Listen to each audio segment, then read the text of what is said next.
ایھا الذین آمنوا کلوا من طیبات ما رزقناکم۔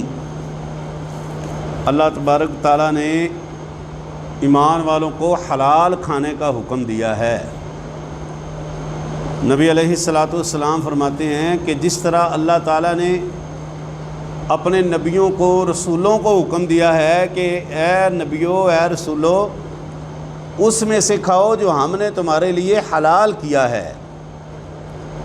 حلال اور حرام کی بندے کو ہر قسم کی تمیز ہونی چاہیے، پتہ ہونا چاہیے کہ کون سا کھانا میرے لیے حلال ہے اور کون سا حرام ہے۔ ہمارے نزدیک بس وہ چند ایک چیزیں ہیں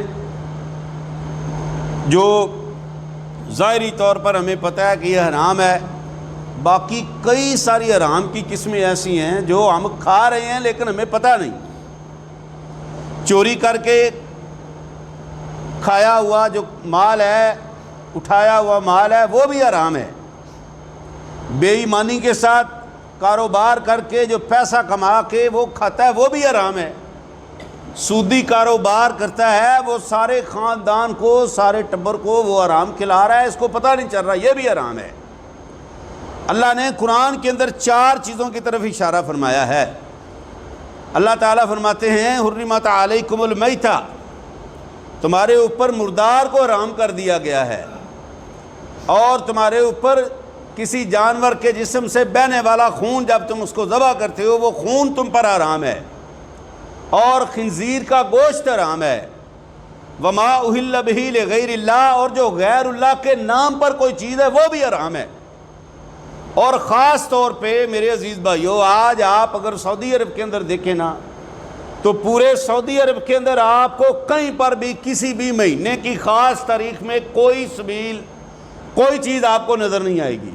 وہاں پر کیا عین قرآن و سنت کے مطابق وہاں پر وہ لوگ قرآن و سنت کا نفاذ ہے، اس وجہ سے آپ کو پورے سعودی عرب کے اندر یہ چیز نظر نہیں آئے گی۔ جس طرح ہمارے یہاں پر ساری قوم لائنوں میں لگی ہوئی ہے، چاولوں کی دیگ تقسیم ہو رہی ہے، پورا بازار کھڑا ہوا ہے۔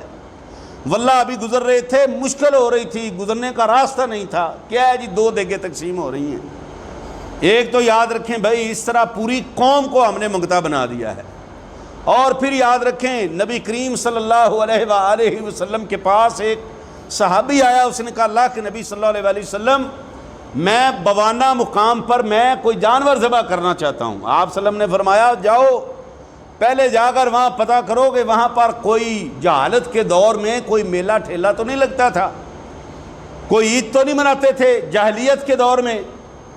آپ صلی اللہ علیہ وسلم کو بتانے والے نے بتایا کہ اللہ کے نبی صلی اللہ علیہ وسلم ایسا تو کوئی کام نہیں تھا۔ آپ نے فرمایا پھر ذبح، کیا مطلب ہے کہ اگر دور جاہلیت میں وہاں پر اس طرح کا کوئی کام کیا جاتا تھا تو آپ صلی اللہ علیہ وسلم نے وہاں پر جانور ذبح کرنے کی اجازت نہیں دینی تھی۔ آپ صلی اللہ علیہ وسلم نے میرے عزیزو اپنے کھانے پینے کی چیزوں کو مشکوک نہ کریں، ان کو حلال سمجھیں اور حلال کریں، جو اللہ تبارک تعالیٰ نے ہمیں حلال دیا وہ کھائیں۔ کوئی بھی غیر اللہ کے نام کی چیز ہے، غیر اللہ سے مراد کیا ہے؟ اللہ کے علاوہ کوئی بھی ہے، کوئی نبی ہے، کوئی ولی ہے، کوئی رسول ہے، کوئی پیغمبر ہے، اس کے نام پر کوئی بھی اگر چیز تقسیم ہے، وہ مکھانے ہیں، وہ شکر ہے، وہ دیگ ہے، وہ چاول ہیں، وہ پانی کی سبیل ہے، کوئی بھی ہے غیر اللہ کے نام کی، اللہ قرآن کے اندر فرماتے ہیں کہ غیر اللہ کے نام پر دی ہوئی کوئی چیز وہ جائز نہیں ہے بالکل۔ اللہ کے نبی پاک صلی اللہ علیہ وسلم نے اپنے صحابی ابو ہریرہ رضی اللہ تعالیٰ عنہ کو فرمایا ابو ہریرہ اتق المحارم، تو حرام سے بچ جا، اپنے آپ کو حرام سے بچا لے، تکن اغن الناس، دنیا کا سب سے غنی اور سب سے امیر ترین شخص اللہ تجھے بنا دے۔ ہر قسم کے حرام سے اپنے آپ کو بچانا ہے۔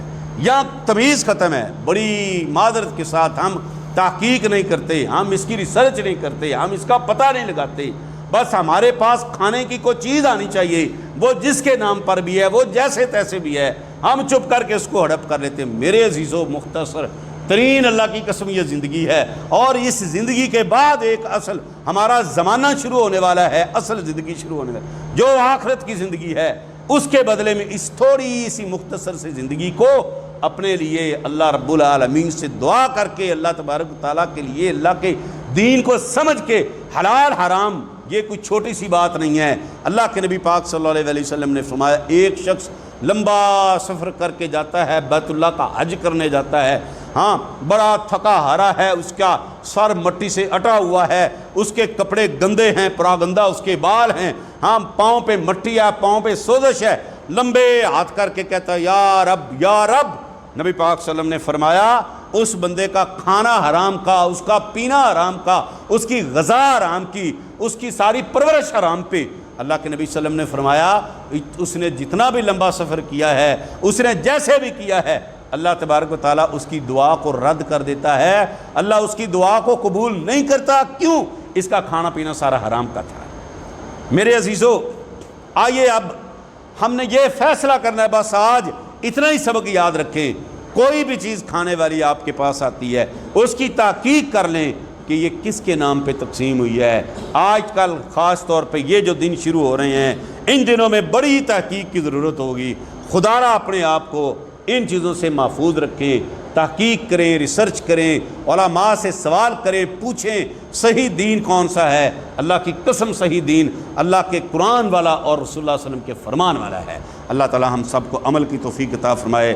اللہ رب العالمین ہمیں صحیح معنوں میں حلال اور حرام کی تمیز کرنے کی توفیق عطا فرمائے۔